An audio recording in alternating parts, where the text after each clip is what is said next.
IMSA racing presents unique opportunities and challenges such as multiple drivers sharing the car within the framework of a race. So that's just for starters. Driving with Jörg Bergmeister, who's 6'4", and I'm 5'8", so I'm not setting the world on fire with height.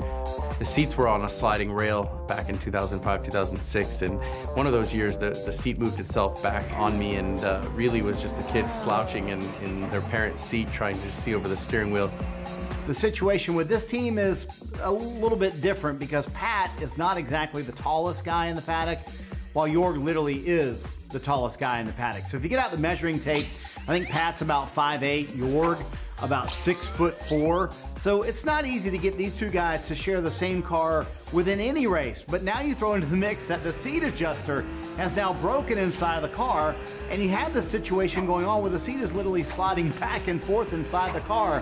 What's happening in the car is that the seat adjuster has come loose and the seat is sliding forward and back. So every time Pat is putting on the brakes, he's sliding forward in the car.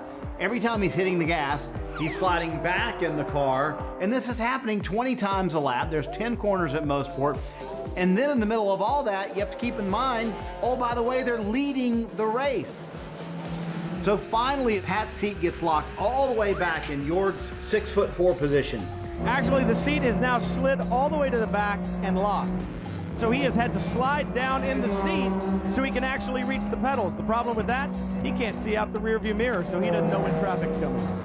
Pat can barely reach the pedals. He's trying to keep the lead of the race, trying to reach the pedals, trying to see the gauges. All of this is going on at the same exact time, and he can't come in to get it fixed because they're going to win the race. Here is the leader in GT2, Patrick Long.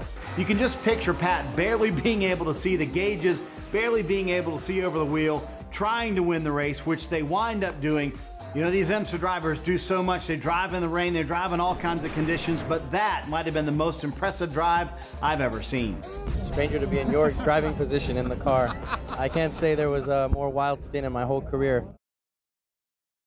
Hey Motorsports fans, thanks for watching. Make sure you hit subscribe before you go for all the latest news and highlights across motorsports.